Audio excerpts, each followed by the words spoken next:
Hi friends, welcome to Shweta Sunil Kannada vlogs. ನೀವು ವಿಡಿಯೋದ starting ನೋಡಿದಾಗೆ ಇದು ಕನ್ಯಾಕುಮಾರಿಗೆ ನಾವು 4 days ಟೂರ್ ಹೋಗಿದ್ವಿ. ಮಧುರೈ, ರಾಮೇಶ್ವರಂ, ವೆಲಂಗಾಣಿ, ಹಾಗೆ ಧನುಷ್ಕೋಡಿ ಎಲ್ಲ ಹೋಗಿದ್ವಿ. ಸೊ ಅದ್ರದ್ದು ಕಂಪ್ಲೀಟ್ ವಿಡಿಯೋ ಇದಾಗಿರುತ್ತೆ. ನಾವು ಹೊರಟಿದ್ದು ಬ್ಯಾಂಗ್ಳೂರಿಂದ. ನಾವು ಹಿಂದಿನ ದಿನ ನಮ್ಮ ಅಕ್ಕನ ಮನೆಗೆ ಬಂದು ಅಲ್ಲಿ ಉಳ್ಕೊಂಡು ನನ್ನ ಫ್ಯಾಮಿಲಿ ಮತ್ತು ನನ್ನ ಅಕ್ಕನ ಫ್ಯಾಮಿಲಿ ಇಬ್ಬರೂ ನಾವು ಕಾರಲ್ಲೇ ಹೊರಟಿದ್ವಿ. ಸೊ ಹಿಂದಿನ ದಿನ ನಾವು ಅಲ್ಲಿಗೆ ಏನೇನು ಬೇಕು ಎಲ್ಲ ಥಿಂಗ್ಸ್ನೆಲ್ಲ ರೆಡಿ ಮಾಡ್ಕೋತಾ ಇದ್ವಿ. ಈವನ್ ಗ್ಯಾಸ್ ಸ್ಟವ್ನು ಕೂಡ ನಾವು ಎತ್ತಿಟ್ಕೊಂಡಿದ್ವಿ, ಯಾಕೆಂದರೆ ಅಲ್ಲಿ ಹೋದಾಗ ಏನಾರು ಎಮರ್ಜೆನ್ಸಿಗೆ ಬೇಕು ಅಂದರೆ ನಾವೇ ಕುಕ್ ಮಾಡ್ಕೊಳ್ಳೋಣ ಅಂತೇಳಿ. ಯೂಶ್ವಲಿ ನಮ್ಮ ಅಕ್ಕವ್ರು ಯಾವಾಗಲೂ ವೆಲಂಗಾಣಿ ಹೋಗ್ತಾ ಇರ್ತಾರೆ. ಸೊ ಅವರಲ್ಲಿ ಹೋದಾಗೆಲ್ಲ ಅದಕ್ಕೇ ಅಂದ್ಬಿಟ್ಟೇ ಒಂದು ಗ್ಯಾಸ್ ಸ್ಟವ್ ಮತ್ತು ಅದಕ್ಕೆ ಬೇಕಾಗಿದ್ದ ಪಾತ್ರೆ ಸಾಮಾನೆಲ್ಲ ಎತ್ತಿಟ್ಕೊಂಡಿರ್ತಾರೆ. ಸೊ ಅಲ್ಲಿ ಹೋಗಿ ಅವರೇನೆ ಕುಕ್ ಮಾಡೋದು. ನಾವು ಈಗ ಯಾಕೆಂದರೆ ಮಕ್ಕಳ ಜೊತೆ ಹೋಗ್ತಿದ್ದಲ್ವ, ಸ್ವಲ್ಪ ಲಾಂಗ್ ಟೂರ್ ಹೋಗ್ತಾ ಇದ್ದಿದ್ದರಿಂದ ಏನಾದ್ರು ಎಮರ್ಜೆನ್ಸಿಗೆ ಬೇಕಿದ್ದರೆ ಲೈಕ್ ಬ್ರೇಕ್ಫಾಸ್ಟ್ ಅಂದರೆ ಉಪ್ಪಿಟ್ಟು ಅಥವಾ ಏನಾದ್ರು ಒಂದು ನೀರು ಕಾಯಿಸ್ಕೊಳ್ಳಿಕ್ಕೆ, ಇಲ್ಲ ಏನು ಹೋಟೆಲಲ್ಲಿ ಊಟ ಏನಾರು ಅಡ್ಜಸ್ಟ್ ಆಗದೇ ಇದ್ದರೆ ಬೇಕಾದರೂ ಒಂದು ಬೇಕಾಗುತ್ತೆ ಅಂದ್ಬಿಟ್ಟು ಸೊ ಬೇಸಿಕ್ ಥಿಂಗ್ಸ್ನ ನಾವು ಕ್ಯಾರಿ ಮಾಡ್ತಾ ಇದ್ವಿ. ಬ್ಯಾಂಗ್ಳೂರ್ನ ನಾವು ಬೆಳಗ್ಗೆ 4 o'clockಗೆ ಬಿಟ್ಟರೆ ಸೊ ಬೇಗ ರೀಚ್ ಆಗ್ತೀವಿ. ಸೊ ಅರ್ಲಿ ಮಾರ್ನಿಂಗ್ ಬಿಟ್ಟರೆ ಅಷ್ಟು ಟ್ರಾಫಿಕ್ ಇರಲ್ಲ, ಮತ್ತು ಹೋಗೋದು ಗೊತ್ತಾಗಲ್ಲ ಬಿಸಿಲಲ್ಲಿ ಮಕ್ಕಳು ಇಟ್ಕೊಂಡು ಅಂದ್ಬಿಟ್ಟು ಬೆಳಗ್ಗೆ 4 ಗಂಟೆಗೆ ಹೊರಡೋಣ ಅಂದ್ಬಿಟ್ಟು ಪ್ಲಾನ್ ಮಾಡ್ಕೊಂಡಿದ್ವಿ. ನಾನು ನಮ್ಮ ಅಕ್ಕ ಬೆಳಗ್ಗೆ 3 ಗಂಟೆಗೆ ಇದ್ದು ಮಾರ್ನಿಂಗ್ ಬ್ರೇಕ್ಫಾಸ್ಟ್ ಮತ್ತು ಲಂಚ್ನ ರೆಡಿ ಮಾಡ್ಕೋತಾ ಇದ್ವಿ. ಏಕೆಂದರೆ ನಾವು ಬ್ಯಾಂಗ್ಳೂರ್ ಟು ಮಧುರೈ ಹೋಗ್ಬೇಕಾದ್ರೆ ಮಧ್ಯದಲ್ಲಿ ಎಲ್ಲೂ ನಿಲ್ಸೋದು ಬೇಡ, ಅಲ್ಲಿ ನಿಲ್ಸಿದ್ರೆ ಟೈಮ್ ವೇಸ್ಟ್ ಆಗುತ್ತೆ. ಸೊ ನಾವೇನಾದ್ರು ತಿಂಡಿನ ರೆಡಿ ಮಾಡ್ಕೊಂಡ್ರೆ ಅಲ್ಲಿ ಹೋಯ್ತಾ ತಿನ್ಕೊಂಡು ಹೋಗ್ಬೋದು ಅಂದ್ಬಿಟ್ಟು ಸೊ ಆದಷ್ಟು ಫುಡ್ನ ನಾವೇ ರೆಡಿ ಮಾಡ್ಕೊಂಡಿದ್ವಿ. ಏಕೆಂದರೆ ದೂರದ ಪ್ರಯಾಣ ಆಗಿರೋದ್ರಿಂದ ಸೊ ನಮ್ಮದು ಮೇನ್ ಇಂಟೆನ್ಷನ್ ಬಂದು ಎಲ್ಲನೂ ಚೆನ್ನಾಗಿ ನೋಡ್ಕೊಂಡು ಬರಬೇಕು. ಸೊ ಹೆಲ್ತ್ ಚೆನ್ನಾಗಿದ್ದರೆ ಅಲ್ವಾ ಎಲ್ಲನೂ ನೋಡೋಕ್ಕಾಗೋದು. ಅಲ್ಲಿ ಹೋಗಿ ಸ್ಟೊಮಕ್ ಏನಾರು ಅಪ್ಸೆಟ್ ಆದರೆ ಎಷ್ಟು ಪ್ರಾಬ್ಲಮ್ ಆಗುತ್ತಲ್ಲ. ಸೊ ಹಾಗಾಗಿ ನಾವೇ ಆದಷ್ಟು ಫುಡ್ನ ಮನೇಲೇ ರೆಡಿ ಮಾಡಿಕೊಂಡು ಹೊರಟಿದ್ದೀವಿ.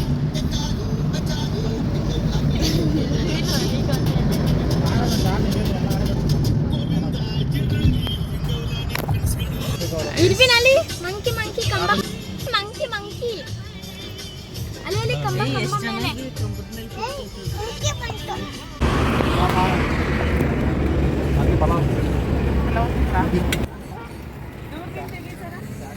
ಇನ್ನ ದೂರಕ್ಕೆ ಹೋದ ನಾನು ರೋಡ್ಗೆ ಹೋಗ್ಬೇಕಷ್ಟೇ.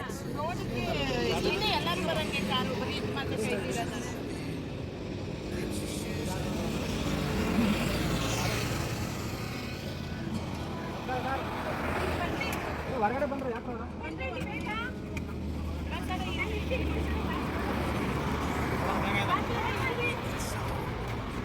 ಅರ್ಲಿ ಮಾರ್ನಿಂಗ್ ಹೊರಟರು ಕೂಡ ತುಂಬಾ ಟ್ರಾಫಿಕ್ ಇತ್ತು. ಈಗ ಸಮ್ಮರ್ ಹಾಲಿಡೇಸ್ ಆಗಿರೋದ್ರಿಂದ ಸೀಸನ್ ಅಲ್ಲ, ಹಾಗಾಗಿ ತುಂಬಾ ಟ್ರಾಫಿಕ್ ಇತ್ತು. ಸೊ ನಾವು ಕೃಷ್ಣಗಿರಿ ಹತ್ರ ಸ್ಟಾಪ್ ಮಾಡಿ ಅಲ್ಲೇ ಬ್ರೇಕ್ಫಾಸ್ಟ್ ಮಾಡ್ಕೊಂಡ್ವಿ.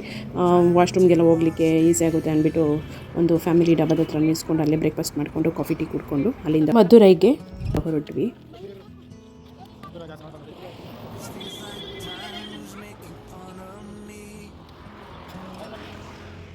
ತಮಿಳ್ನಾಡಿಗೆ ಹೋದರೆ ಕಾಫಿ ಟೀ ಅಂತೂ ಮಿಸ್ ಮಾಡ್ಕೊಳ್ಳೇಬಾರ್ದು, ಯಾಕೆಂದರೆ ತುಂಬ ಟೇಸ್ಟಿಯಾಗಿರುತ್ತೆ ಕಾಫಿ ಟೀ ಅಂತೂ. ಕೆಲವು ಕಡೆ ಒಂದೊಂದು ಬಳ್ಳ ನೀರು ಹಾಕಿ ಮಾಡಿಕೊಡ್ತಾರೆ. ಬಟ್ ಇಲ್ಲಿ ನಾವು 4 days ಏನಿದ್ವಿ ಟೂರ್ ಮಾಡಿದ್ವಿ. ಸೊ ಎಲ್ಲೆಲ್ಲಿ ಕುಡಿದ್ವಿ ಎಲ್ಲ ಕಡೆನೂ ತುಂಬಾ ಚೆನ್ನಾಗಿತ್ತು ಕಾಫಿ ಟೀ ಮಾತ್ರ.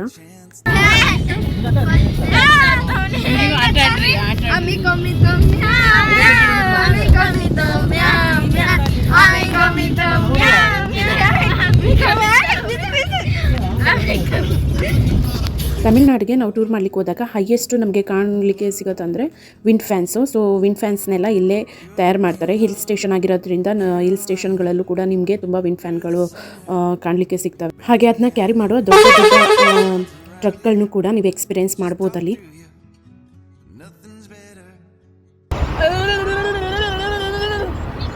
ಇನ್ನು ಮಧುರೈಗೆ ರೀಚ್ ಆಗಿದ ತಕ್ಷಣ ನಾವು ಫಸ್ಟ್ ವಿಸಿಟ್ ಮಾಡಿದ್ದು ಸೆಂಟ್ ಮೇರೀಸ್ ಕ್ಯಾಥೆಡ್ರಲ್ ಶೈನ್. ಈ ಚರ್ಚ್ನ ಆರ್ಕಿಟೆಕ್ಚರ್ ಮತ್ತು ಫೀಚರ್ಸ್ ಎಲ್ಲ ತುಂಬ ಸ್ಟನ್ನಿಂಗ್ ಆಗಿದೆ. ಹಾಗೆ ಮತ್ತು ಅದು ಗೋಪುರ ಏನಿದೆ ಅದಂತೂ ನೋಡಲಿಕ್ಕೆ ತುಂಬಾ ಚೆನ್ನಾಗಿದೆ, ವೆರಿ ಬ್ಯೂಟಿಫುಲ್ ಅಂತಲೇ ಅನ್ಬೋದು. ಒಳಗಡೆ ಹೋಗ್ತಿದ್ದಂಗೆ ಏನೋ ಒಂಥರ ವೈಬ್ರೇಷನ್ ಒಳಗಡೆ. ಹಾಗೆ ಮತ್ತು ಇದರದ್ದು ಇಂಟೀರಿಯರ್ಸ್ ಆಗಿರ್ಬೋದು ತುಂಬಾ ಚೆನ್ನಾಗಿ ಮಾಡಿದ್ದಾರೆ. ಮತ್ತು ಪ್ರೇಯರ್ ಮಾಡಲಿಕ್ಕೂ ಕೂಡ ತುಂಬ ಪೀಸ್ಫುಲ್ ಅಂತಲೇ ಹೇಳ್ಬೋದು. ಒಟ್ಟಿಗೆ ನಾವು ಇಲ್ಲೊಂಥರ ಸ್ಪಿರಿಚುವಲ್ ಫೀಲಿಂಗ್ನ ಎಕ್ಸ್ಪೀರಿಯೆನ್ಸ್ ಮಾಡಿದ್ವಿ. ಪ್ರೇಯರ್ ಎಲ್ಲ ಮುಗಿಸಿದ ತಕ್ಷಣ ಅಲ್ಲೇ ಬ್ಯಾಕ್ ಸೈಡಲ್ಲಿ ಸ್ಕೂಲ್ ಮತ್ತು ಫಾದರ್ಸ್ ಮನೆಯೆಲ್ಲ ಇತ್ತು. ತುಂಬ ಚೆನ್ನಾಗಿತ್ತು ಅಲ್ಲಿನೂ ಕೂಡ ಗ್ರೌಂಡಲ್ಲಿ. ಸೊ ಇಲ್ಲೇ ಊಟ ಮಾಡ್ಕೊಂಡು ಹೋಗೋಣ ಅಂದ್ಬಿಟ್ಟು ರೈಸ್ ಮಾಡ್ಕೊಬಂದಿದ್ವಲ್ಲ. ಸೊ ಮನೆಯಿಂದ ನಮ್ಮಮ್ಮ ಟೊಮೆಟೊ ಗೊಜ್ಜು ಮಾಡ್ಕೊಟ್ಟಿದ್ರು. ಟೊಮೆಟೊ ಗೊಜ್ಜು ಅಂದರೆ ಅದು ಒಂದು 15 days ಹೊರಗಡೆ ಹಾಗೆ ಇರ್ಬೋದು, ಏನು ಫ್ರಿಜ್ಜಲ್ಲಿ ಇರಬೇಕು ಅನ್ನೋದಿಲ್ಲ. ಸೊ ಎಣ್ಣೆಲ್ಲೇ ಚೆನ್ನಾಗಿ ಫ್ರೈ ಮಾಡಿದರು. ತುಂಬಾ ಟೇಸ್ಟಿಯಾಗಿತ್ತು. ನಾವು ಅಲ್ಲೇ ಲಂಚ್ ಎಲ್ಲ ಮಾಡಿಕೊಂಡು ಅಲ್ಲಿಂದ ನೆಕ್ಸ್ಟ್ ಹೊರಟಿದ್ದು ತಿರುಮಲೈ ನಾಯಕರ್ ಮಹಲ್ಗೆ. ಇದು ಚರ್ಚಿಂದ 200 meters ಅಷ್ಟೇ ದೂರದಲ್ಲಿತ್ತು. ಒಳಗಡೆ ಹೋಗೋಕ್ಕೆ ಎಂಟ್ರಿ ಫೀಸ್ ಇರುತ್ತೆ. ಸೊ ಅಡಲ್ಟಿಗಾದರೆ 10 rupees, ಕಿಡ್ಸ್ಗಾದರೆ 5 rupees ಇರುತ್ತೆ. ಮತ್ತು ಟೈಮಿಂಗ್ಸ್ ಬಂದು ಮಾರ್ನಿಂಗ್ 9 ಇಂದ 1, ಮಧ್ಯಾಹ್ನ 2 ರಿಂದ 5 ಗಂಟೆವರೆಗೂ ಕೂಡ ಇರುತ್ತೆ. ಹಾಗೆ ಇಲ್ಲಿ ಈವ್ನಿಂಗ್ ಲೈಟಿಂಗ್ ಶೋ ಕೂಡ ನಡೆಯುತ್ತೆ. ಟೈಮಿಂಗ್ಸ್ ಬಂದು 6:15 ಇಂದ 8:15ವರೆಗೂ. ಈ ಪ್ಯಾಲೇಸ್ ಬಂದು 17ನೇ ಶತಮಾನದಾಗಿರ್ತದೆ. ಹಾಗೆ ಇದನ್ನ 1636ರಲ್ಲಿ ರಾಜ ತಿರುಮಲೈ ನಾಯಕರೇ ಪೂರ್ಣಗೊಳಿಸ್ತಾರೆ. ಇದು ಇಂಡೋ ಸಾರ್ಸನಿಕ್ ವಾಸ್ತುಶಿಲ್ಪ ಶೈಲಿಗೆ ಹೆಸರುವಾಸಿ ಕೂಡ ಆಗಿದೆ. ಈ ಬೃಹತ್ ಬಿಳಿ ಕಂಬಗಳು ಏನಿದೆ ಇದು ಸುಮಾರು 20 ಮೀಟರ್ ಎತ್ತರ ಕೂಡ ಇದೆ. ಇದು ಮಧುರೈನ ಮೀನಾಕ್ಷಿ ದೇವಸ್ಥಾನ, ತುಂಬ ಫೇಮಸ್ ಅದು ಮೀನಾಕ್ಷಿ ದೇವಸ್ಥಾನ. ಸೊ ಇಲ್ಲಿಂದ ಅಲ್ಲಿಗೆ ಒಂದು 2 ಕಿಲೋಮೀಟರ್ ಅಷ್ಟೇ ಡಿಸ್ಟೆನ್ಸ್ ಇರುತ್ತೆ. ಹಾಗೆ ಮುಂದೆ ಹೋದರೆ ಅಲ್ಲಿ ಮಿಡಲಲ್ಲಿ ರಾಜನ ಸಿಂಹಾಸನ ಕೂಡ ಹಾಗೆ ಇಟ್ಟಿದ್ದಾರೆ ನೋಡಲಿಕ್ಕೆ. ಅದು ಕೂಡ ಅಂದರೆ ಸ್ವಲ್ಪ ಮೇಂಟೆನೆನ್ಸ್ ಎಲ್ಲ ಕಮ್ಮಿ ಇದೆ. ಈಗ ಅಲ್ಲಿ ಕನ್ಸ್ಟ್ರಕ್ಷನ್ ಕೂಡ ಆಗ್ತಿತ್ತು. ಮತ್ತು ನೆಲ ಎಲ್ಲ ಬಂದು ಈ ಚಪ್ಪಡಿ ಕಲ್ಲು ಅಂತಾರಲ್ಲ, ಚಪ್ಪಡಿ ಕಲ್ಲನ್ನೇ ಹಾಕಿದ್ದಲ್ಲಿ. ಸೊ ಒಳಗಡೆ ಹೋಗ್ತಿದ್ದಂಗೆ ತುಂಬಾ ಕೂಲ್ ಆಗ್ತಿತ್ತು. ಈ ಅರಮನೆಯಲ್ಲಿದ್ದ ನರ್ತಕಿಯರ ನೆನಪಿಗಾಗಿ ಕಟ್ಟಿದ್ದಂತೆ. ಹಾಗೆ ವಾಸ್ತುಶಿಲ್ಪಗಳ ಬಗ್ಗೆ ಹೇಳಬೇಕು ಅಂದರೆ ಇದು ದ್ರಾವಿಡ ಮತ್ತು ರಾಜಪೂತ ಶೈಲಿಗಳ ಸಮ್ಮಿಲನ ಅಂತಲೇ ಹೇಳ್ತಾರೆ. ಬೃಹತ್ ಅಲಂಕೃತ ಸ್ತಂಭಗಳು ಮತ್ತು 42,000 ಚದರ ಅಡಿ ಕೇಂದ್ರ ಪ್ರಾಂಗಣವನ್ನು ಕೂಡ ಇದು ಅರಮನೆ ಒಳಗೊಂಡಿದೆ. ನೀವು ನೋಡ್ಬೋದು ಆ ಗೋಡೆನೆಲ್ಲ ಹೇಗೆ ಕೆತ್ತನೆ ಮಾಡಿದ್ದಾರೆ ಅಂತೇಳಿ, ಎಷ್ಟು ಪೇಷನ್ಸಿಂದ ಮಾಡಿರಬೇಕು. ಈಗ ಒಂದೊಂದು ಮನೆ ಕಟ್ತೀವಿ ಅಂದರೆ ವರ್ಷಗಳನ್ನೇ ತಗೊಳ್ತಾರೆ, ಗಾರೆ ಕೆಲಸದವ್ರು ಸಿಗೋದೇ ಕಷ್ಟ. ಆದ್ರೂ ಎಷ್ಟು ಪೇಷನ್ಸಿಂದ ಎಷ್ಟು ಚೆನ್ನಾಗಿ ಅಲಂಕೃತವಾಗಿ ಕಟ್ಟಿದ್ದಾರೆ ಅಂತ ನೋಡ್ಬೋದು. ಇದಾದ ನಂತರ ನಾವು ನೆಕ್ಸ್ಟ್ ಹೋಗಿದ್ದು ಮಧುರೈ ಮೀನಾಕ್ಷಿ ಟೆಂಪಲ್ಗೆ. ಮಧುರೈ ಅಂದಾಕ್ಷಣ ಫಸ್ಟ್ ಎಲ್ಲರ ಬಾಯಲ್ಲಿ ಬರೋದು ಮೀನಾಕ್ಷಿ ಟೆಂಪಲ್, ಮಧುರೈ ಮೀನಾಕ್ಷಿ ಟೆಂಪಲ್ ಅಂತೇಳಿ. ನನಗಂತೂ ತುಂಬಾ ಆಸೆ ಇತ್ತು ಆ ಟೆಂಪಲ್ ನೋಡಬೇಕು ಅಂತೇಳಿ. ನಾವು ಯೂಶಲಿ ಯಾರಾದರೂ ನಂದು ಹಿಂದೂ ಫ್ರೆಂಡ್ಸ್ ಇದ್ದರೆ ನಾವು ಟೆಂಪಲ್ಗೆಲ್ಲ ವಿಸಿಟ್ ಕೊಡ್ತೀವಿ. ನನಗೆ ಅಲ್ಲಿದ್ದು ಆಚಾರ ವಿಚಾರ ಮತ್ತು ಅವ್ರದ್ದು ಸಂಸ್ಕೃತಿ ಬಗ್ಗೆ ತಿಳ್ಕೊಳ್ಳೋದಂದರೆ ತುಂಬಾ ಇಷ್ಟ. ಪ್ಯಾಲೇಸಿಂದ ಅದು 2 ಕಿಲೋಮೀಟರ್ ಇದ್ದಿದ್ದರಿಂದ ನಾವು ಅಲ್ಲಿಗೂ ಕೂಡ ಹೋದ್ವಿ. ಸೊ ಹೋದರೆ ತುಂಬ ರಶ್ ಇತ್ತು. ಅಲ್ಲಿ ಏನು ಹಬ್ಬ ಇತ್ತಾ ಏನೋ ನಂಗೆ ಗೊತ್ತಿಲ್ಲ, ಮೇ ಬಿ ರಜೆ ಇದ್ದಿದ್ದರಿಂದ ತುಂಬ ಜನ ಜಾಸ್ತಿ ಇದ್ರು ಅನ್ಸುತ್ತೆ. ಅಲ್ಲಿ ಟೆಂಪಲ್ ಒಳಗಡೆ ಬಿಡಲಿಕ್ಕೆ ತುಂಬಾ ಸ್ಟ್ರಿಕ್ಟಾಗಿ ರೂಲ್ಸ್ನ ಫಾಲೋ ಮಾಡ್ತಾರೆ. ಬಟ್ ನಮಗೆ ಒಳಗಡೆ ಬಿಡಲಿಲ್ಲ, ಯಾಕೆಂದರೆ ಡ್ರೆಸ್ ಕೋಡ್ ಇರಲಿಲ್ಲ. ಸೊ ಡ್ರೆಸ್ ಕೋಡ್ ಅಲ್ಲಿಗೆ ಮಸ್ಟ್ ಆ್ಯಂಡ್ ಶುಡ್ಡು. ಜೆಂಟ್ಸಿಗೆ ಪ್ಯಾಂಟ್ ಇಲ್ಲ ಅಂದರೆ ಪಂಚೆ ಹಾಕ್ಲಿಕ್ಕಿರುತ್ತೆ, ಲೇಡೀಸ್ಗೆ ಸ್ಯಾರೀಸ್ ಮತ್ತು ಸಲ್ವಾರ್ ಹಾಕ್ಲಿಕ್ಕಿರುತ್ತೆ. ಮೀನಾಕ್ಷಿ ಅಮ್ಮನವರ ದೇವಸ್ಥಾನವನ್ನು ಮೀನಾಕ್ಷಿ ಸುಂದರೇಶ್ವರ ದೇವಸ್ಥಾನ ಅಂತಲೂ ಕೂಡ ಕರೀತಾರೆ. ಇದು ನಮ್ಮ ಇಂಡಿಯಾದ ತಮಿಳುನಾಡಿನಲ್ಲಿರುವ ಮಧುರೈನಲ್ಲಿರುವ ವೈಗೈ ನದಿಯ ದಂಡೆಯಲ್ಲಿ ಬರುತ್ತದೆ ಇದು. ಹಾಗೆ ಇದು ಒಂದು ಐತಿಹಾಸಿಕ ಹಿಂದೂ ದೇವಾಲಯ ಕೂಡ ಇದು. ಇದು ಪಾರ್ವತಿಯ ಒಂದು ರೂಪವಾದ ಮೀನಾಕ್ಷಿ ಅಮ್ಮನವರ ದೇವಸ್ಥಾನ ಅಂತ ಕೂಡ ಹೇಳ್ತಾರೆ. ಈ ದೇವಸ್ಥಾನವು ಶೈವ ಧರ್ಮ, ಶಕ್ತಿ ಧರ್ಮ ಮತ್ತು ವೈಷ್ಣವ ಧರ್ಮದಂತಹ ಹಿಂದೂ ಧರ್ಮದ ವಿವಿಧ ಪಂಗಡಗಳ ಸಂಗಮವನ್ನು ಪ್ರತಿನಿಧಿಸೋದ್ರಿಂದ ದೇವತಾಶಾಸ್ತ್ರೀಯವಾಗಿ ಮಹತ್ವ ಕೂಡ ಆಗಿದೆ. ನಾವು ಮಧುರೈಯಿಂದ ಹೊರಟು ರಾಮೇಶ್ವರಂಗೆ ಹೋದ್ವಿ. ರಾಮೇಶ್ವರಂಗೆ 153 ಕಿಲೋಮೀಟರ್ ಇದೆ. ಸೊ ನೈಟು ನಾವು ಅಲ್ಲಿಗೆ ರೀಚ್ ಆದಾಗ ಒಂದು 8:30 ಆಗಿತ್ತು. ಅಲ್ಲೇ ಒಂದು ಆನ್ ದ ವೇ ಹೋಗ್ತಾ ಅಲ್ಲಿ ರೂಮ್ಸ್ ಆರ್ ಅವೈಲೇಬಲ್ ಅಂತ ಹಾಕಿದ್ರು. ಸೊ ಅಲ್ಲಿ ಚೆಕ್ ಮಾಡಿದ್ವಿ. ನಾವು ಇದಕ್ಕೆ ಮುಂಚೆ ಎಲ್ಲೂ ರೂಮ್ಸ್ನ ಬುಕ್ ಮಾಡ್ಕೊಂಡು ಹೋಗೇ ಇರಲಿಲ್ಲ, ಜಸ್ಟ್ ಹಾಗೆ ಹೋಗಿದ್ದು. ಸೊ ಅಲ್ಲಿ ಕೇಳಿದ್ವಿ ನಮಗೆ ಡಾಮಿಟ್ರಿ ಟೈಪ್ ಬೇಕು ಅಂತೇಳಿ. ಸೊ ಈಗಂತೂ ಮನೆಗಳಲ್ಲೂ ಕೂಡ ಬಾಡಿಗೆ ಈಗ ಈ ರೀತಿ ರೆಂಟಿಗೆ ಸಿಗ್ತವೆ. ಸೊ ರೂಮ್ಗಳಿಗಿಂತ ಹೆಚ್ಚಾಗಿ ನಾವು ಈ ಥರ ಮನೆಗಳನ್ನ ಹುಡಿಕೊಂಡ್ರೆ ಸ್ವಲ್ಪ ಚೀಪ್ ಆ್ಯಂಡ್ ಬೆಸ್ಟಲ್ಲೇ ಇರುತ್ತೆ. ನಮಗೆ ಇದು ಡಾಮಿಟ್ರಿ ಸಿಕ್ತು, 7 ಬೆಡ್ ಇದು. ತುಂಬಾ ಚೆನ್ನಾಗಿತ್ತು, AC ವಿತ್ ಫ್ಯಾನ್ ಕೂಡ ಇತ್ತು. ತುಂಬಾ ಚೆನ್ನಾಗಿತ್ತು ವಾಶ್ರೂಮ್ ಎಲ್ಲ. ಸೊ ಇದು ಮನೆಯೇ ಈ ರೀತಿ ಅವರು ಕನ್ಸ್ಟ್ರಕ್ಟ್ ಮಾಡ್ಕೊಂಡಿದ್ರು.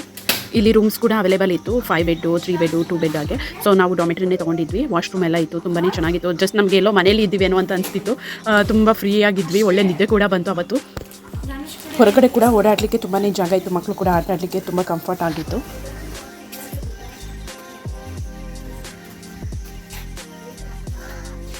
ಇಂದಿನ ದಿನನೇ ಸೆಕೆಂಡ್ ಡೇ ರಾಮೇಶ್ವರಮಲ್ಲಿ ಎಲ್ಲೆಲ್ಲಿಗೆ ಹೋಗಬೇಕು ಅಂದ್ಬಿಟ್ಟು ಫಸ್ಟೇ ಪ್ಲಾನ್ ಮಾಡ್ಕೊಂಡಿದ್ವಿ. ಸೊ ನೈಟು ಕೂಡ ಒಳ್ಳೆ ನಿದ್ದೆ ಬಂದಿದ್ದರಿಂದ ಬೆಳಗ್ಗೆ ಬೇಗನೆ ಎಚ್ಚರ ಆಯಿತು. ಸೊ ನೆಕ್ಸ್ಟು ನಾವು ಫಸ್ಟ್ ಹೋಗಿದ್ದು ಪಂಬಂ ಬ್ರಿಡ್ಜ್ಗೆ. ಇಲ್ಲಿ ಬಾವ ಮತ್ತು ಸುನಿಲ್ ಇಬ್ಬರು ಸೇರಿಕೊಂಡು ಲಗೇಜ್ನೆಲ್ಲ ಪ್ಯಾಕ್ ಮಾಡ್ತಾ ಇದ್ದಾರೆ. ಹಾಗೆ ಇದು ಏರಿಯಾ ಬಂದು ಫುಲ್ಲು ಕ್ರಿಶ್ಚಿಯನ್ಸ್ದೇ ಇತ್ತು ಬಿಲ್ಡಿಂಗ್ ಎಲ್ಲ. ಮತ್ತು ಇಲ್ಲಿ ಒಂದು ಸೆಂಟ್ ಜೋಸೆಫ್ ಅವ್ರದ್ದು ಸ್ಟ್ಯಾಚು ಕೂಡ ಇತ್ತು. ನಾವು ನಿನ್ನೆ ನೈಟ್ ಇಲ್ಲಿ ಬಂದಾಗ ಅಲ್ಲಿ ಚರ್ಚಲ್ಲಿ ಮಾಸ್ ನಡೀತಿದ್ದು ಸೌಂಡ್ ಕೇಳ್ತಿತ್ತು. ನಾವು ನಿಯರ್ ಬೈ ಎಲ್ಲೋ ಇರ್ಬೋದು ಅಂತ ಅಂದ್ಕೊಂಡ್ವಿ. ಸೊ ಇಲ್ಲಿ ಪಕ್ಕದಲ್ಲೇ ಒಂದು ರೈಲ್ವೆ ಟ್ರ್ಯಾಕ್ ಇತ್ತು. ಶರ್ವಿನ್ ಅಂತೂ ಟ್ರೈನ್ ಬರುತ್ತೆ ಅಂದ್ಬಿಟ್ಟು ಅಲ್ಲೇ ಕಾಯ್ಕೊಂಡಿದ್ದ.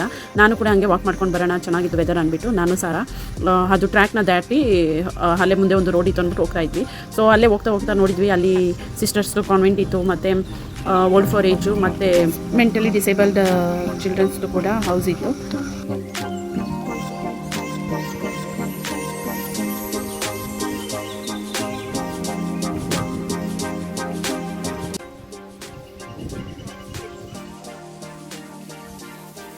ಅಕ್ಕಪಕ್ಕದಲ್ಲೆಲ್ಲ ತುಂಬ ನವಿಲು ಕೂಗ್ತಾ ಇತ್ತು. ನಾನು ಇಲ್ಲೇ ಚರ್ಚು ನಿಯರ್ ಬೈ ಇದ್ದೆ ಅಂದ್ಬಿಟ್ಟು ನಾನು ಸಾರ ವಾಕ್ ಮಾಡ್ಕೊಂಡು ಹೋದ್ವಿ. ಅರ್ಧ ಕಿಲೋಮೀಟ್ರ್ ಹೋದ್ರೂ ಚರ್ಚೇ ಕಾಣಿಸ್ಲಿಲ್ಲ. ಆಮೇಲೆ ಅಲ್ಲಿದ್ದವ್ರನ್ನ ಕೇಳ್ಕೊಂಡು ಹೋದ್ವಿ. ಅವ್ರು ಇಲ್ಲೇ ಸ್ವಲ್ಪ ಮುಂದೆ ಹೋಗಿ ಅಲ್ಲಿ ಸಿಗುತ್ತೆ ಅಂತಂದರು. ಅಲ್ಲಿ ಹೋಗಿ ನೋಡಿದರೆ ಫುಲ್ಲು ದೊಡ್ಡ ಗ್ರೌಂಡು. ಅಲ್ಲಿ ಹೊಸದಾಗಿ ಚರ್ಚ್ನ ಬಿಲ್ಡ್ ಮಾಡ್ತಾಯಿದ್ರು. ತುಂಬ ಚೆನ್ನಾಗಿತ್ತು, ಚರ್ಚು ಕೂಡ ಆಲ್ಮೋಸ್ಟ್ ಆಗಿತ್ತು. ಸೊ ನೋಡೋಣ ಅಂದ್ಬಿಟ್ಟು ಒಳಗಡೆ ಹೋಗ್ತಾ ಇದ್ದೆ. ಅಷ್ಟರೊಳಗೆ ಶ್ರುತಿ ಕರೆಯೋಕ್ಕಂತ ಬಂದಳು. ಟೈಮ್ ಆಯಿತು, ಬನ್ನಿ ಕರಿತಾ ಇದ್ದಾರೆ ಅಂತೇಳಿ. ಸೊ ಒಂದಿಷ್ಟಷ್ಟೇ ನೋಡಿಕೊಂಡೆ. ಸೊ ಇದು ಯಾಗಪರ ದೇವಾಲಯ ಅಂತೇಳಿ, ಸೆಂಟ್ ಜೇಮ್ಸ್ ಚರ್ಚು. ನನಗೆ ಅದು ತಮಿಳಲ್ಲಿ ಬರೆದಿದ್ದು ಗೊತ್ತಾಗಲಿಲ್ಲ. ಮತ್ತು ಆಮೇಲೆ ಅಲ್ಲಿ ಸ್ಟ್ಯಾಚ್ಯೂ ನೋಡಿ ಗೊತ್ತಾಯ್ತಿತ್ತು, ಸಂತ ಯಾಗಪರ ದೇವಾಲಯ ಸೆಂಟ್ ಜೇಮ್ಸ್ ಚರ್ಚ್ ಅಂತೇಳಿ.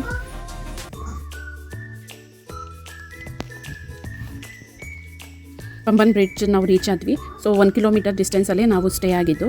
ನೈಟು ನಾವು ಬರಬೇಕಾದ್ರೆ ಇದೇ ರೂಟಲ್ಲೇ ಬಂದ್ವಿ, ಮಧುರೈಯಿಂದ ರಾಮೇಶ್ವರಂಗೆ. ಕತ್ಲೆ ಆಗಿದ್ದರಿಂದ ಏನೂ ಕೂಡ ಕಾಣಿಸ್ಲಿಲ್ಲ. ಈ ಬ್ರಿಡ್ಜ್ ಸುಮಾರು ಒಂದು 5ರಿಂದ 6 ಕಿಲೋಮೀಟರ್ ಅಷ್ಟು ಉದ್ದ ಇದೆ. ಸೊ ಮೇಲ್ಗಡೆ ಬ್ರಿಡ್ಜ್ ಮೇಲೆ ಪಾರ್ಕಿಂಗ್ ಮಾಡೋಕ್ಕೆ ಆಗೋದಿಲ್ಲ ವೆಹಿಕಲ್ನ. ಸೊ ಅದಕ್ಕೆ ನಮ್ಮ ಮನೆಯವರು ನಾನು ಮತ್ತು ಶ್ರುತಿನ ಇಳಿಸ್ಬಿಟ್ಟು ಮಕ್ಕಳಿಗೆ ಒಂದು ರೌಂಡ್ ತಿರುಗಿಸ್ಕೊಂಡು ಬರ್ತೀನಿ ಅಂದ್ಬಿಟ್ಟು ಅವ್ರು ಹೋಗಿದ್ರು. ಸೊ ನಾವು ಇಲ್ಲೇ ನಿಂತ್ಕೊಂಡು ಜಸ್ಟ್ ಹಂಗೆ ವಾಕ್ ಮಾಡಿಕೊಂಡು ಎಲ್ಲ ಫೋಟೋಸ್ ಮತ್ತು ವೀಡಿಯೋಸ್ನ ತಗೊಂಡ್ವಿ. ನಾವು ಸನ್ರೈಸ್ ನೋಡೋಣ ಅಂದ್ಬಿಟ್ಟು ಸ್ವಲ್ಪ ಬೇಗನೆ ಬಂದ್ವಿ. ಆದರೆ ಮೋಡ ಇದ್ದಿದ್ದರಿಂದ ಸನ್ರೈಸ್ ಆಗಿದ್ದು ಸರಿ ಕಾಣಿಸ್ತಿರ್ಲಿಲ್ಲ. ಬಟ್ ಆದರೂ ಕೂಡ ಮೋಡ ಇದ್ರೂ ಸಮುದ್ರನ ನೋಡಲಿಕ್ಕೆ ಒಂಥರ ಖುಷಿಯಾಗೋದು. ತುಂಬ ರಮಣೀಯ ಸ್ಥಳವಾಗಿತ್ತು. ಹಡಗುಗಳು ಮೀನು ಹಿಡಿತಿದ್ರು ಅಲ್ಲಲ್ಲಿ. ಸೊ ಇದು ನೋಡೋಕ್ಕೆ ಒಂಥರ ಖುಷಿಯಾಗೋದು.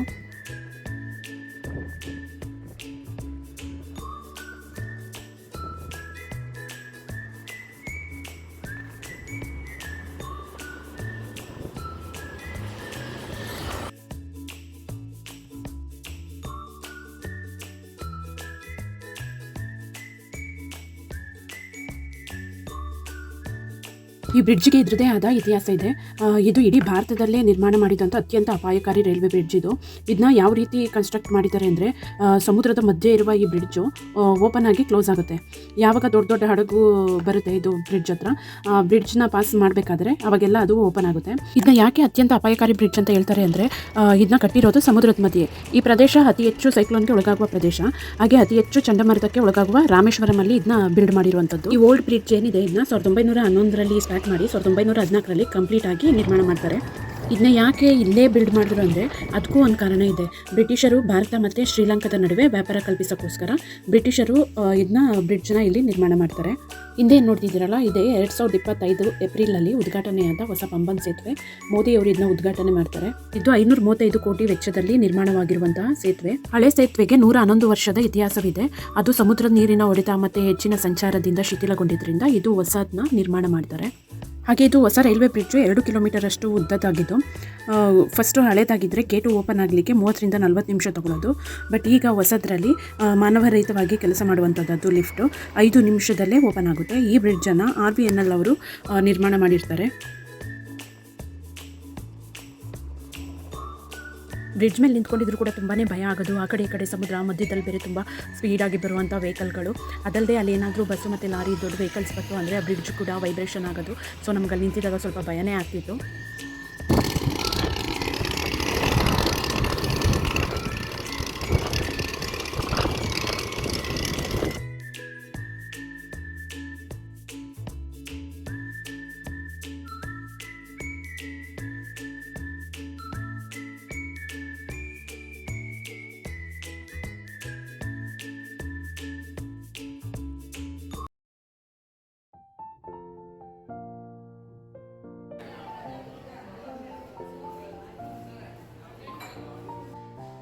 ಪಂಬನ್ ಬ್ರಿಡ್ಜ್ ನೋಡ್ಕೊಂಡು ನಾವು ಡಾಕ್ಟರ್ APJ ಅಬ್ದುಲ್ ಕಲಾಂ ಅವರ ಮೆಮೋರಿಯಲ್ ಹಾಲ್ಗೆ ಹೋಗ್ಲಿಕ್ಕಿತ್ತು.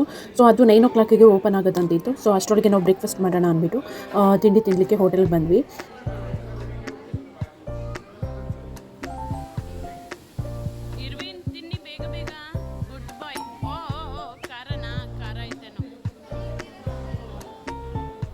ನನಗಂತೂ ಇಡ್ಲಿಗೆ ಸಾಂಬಾರು ತುಂಬಾ ಇಷ್ಟ ಆಯಿತು. ಸಾಂಬಾರು, ಕೆಂಪು ಚಟ್ನಿ ಮತ್ತು ಕಾಯಿ ಚಟ್ನಿ ಅಂತೂ ಅದರಲ್ಲೂ ಸಾಂಬಾರು ತುಂಬ ಇಷ್ಟಪಡೋರಾದ್ರೆ ಬರೀ ಸಾಂಬಾರು ಚಟ್ನಿ ತಿನ್ಕೊಂಡೆ ಹೊಟ್ಟೆ ತುಂಬಿಸ್ಕೊಬಿಡ್ಬೋದು, ಅಷ್ಟು ಚೆನ್ನಾಗಿತ್ತು. ಹಾಗೆ ತಮಿಳ್ನಾಡಲ್ಲಿ ಕುತ್ತು ಪರೋಟ ಅಂತ ತುಂಬಾ ಫೇಮಸ್ಸು. ಅದನ್ನಂತೂ ಮಿಸ್ ಮಾಡ್ತೀವಿ, ಟೇಸ್ಟ್ ಮಾಡಬೇಕು.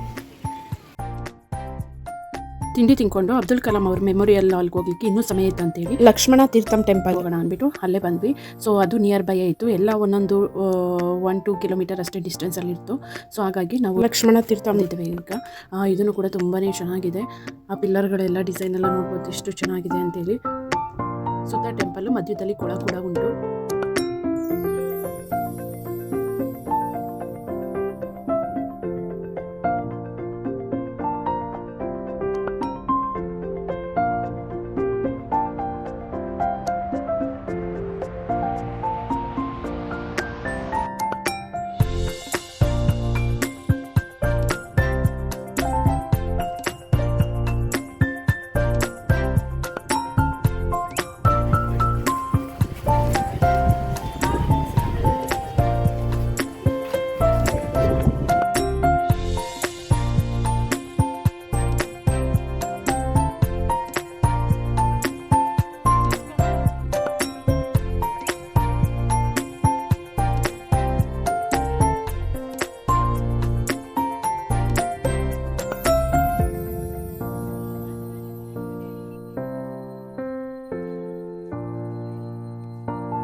Can we go inside?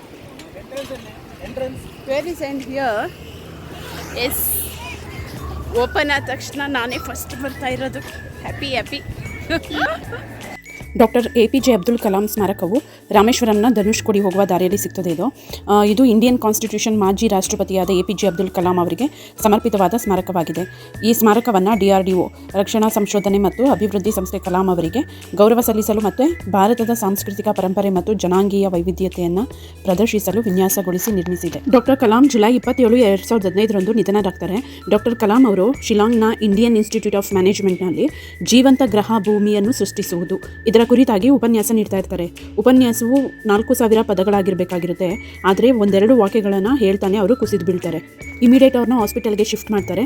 ಆದರೆ ಅಲ್ಲಿ ಹೋದಾಗ ಹಾರ್ಟ್ ಅಟ್ಯಾಕಿಂದ ಅವರು ಸಾವನ್ನಪ್ಪಿದ್ದಾರೆ ಅಂತ ತಿಳಿಸ್ತಾರೆ. ಡಾಕ್ಟರ್ ಕಲಾಂ ಅವರ ಮರಣದ ನಂತರ ಭಾರತದ ಸಚಿವ ಮಂಡಳಿ ತುರ್ತು ಸಭೆಯನ್ನು ಕರೆದು ಸಭೆಯಲ್ಲಿ ಡಾಕ್ಟರ್ APJ ಅಬ್ದುಲ್ ಕಲಾಂ ಅವರ ರಾಷ್ಟ್ರೀಯ ಸ್ಮಾರಕವನ್ನು ನಿರ್ಮಿಸುವುದು ಹಾಗೆ ದೆಹಲಿಯಲ್ಲಿ ರಾಜ್ಘಾಟ್ನಲ್ಲಿ ಡಾಕ್ಟರ್ ಕಲಾಂ ಅವರ ಅಂತ್ಯಕ್ರಿಯೆಯನ್ನು ನೆರವೇರಿಸಲು ಮತ್ತು ಸ್ಮಾರಕ ನಿರ್ಮಿಸಲು ಭಾರತ ಸರ್ಕಾರ ಪ್ರಸ್ತಾಪಿಸಿದೆ. ಆದರೆ ಡಾಕ್ಟರ್ ಕಲಾಂ ಅವರನ್ನು ಅವರ ಹುಟ್ಟೂರು ರಾಮೇಶ್ವರಂನಲ್ಲೇ ಸಮಾಧಿ ಮಾಡಲು ಬಯಸಿದ್ದರಿಂದ ಡಾಕ್ಟರ್ ಕಲಾಂ ಅವರ ಕುಟುಂಬವು ಆಕ್ಷೇಪ ವ್ಯಕ್ತಪಡಿಸುತ್ತದೆ.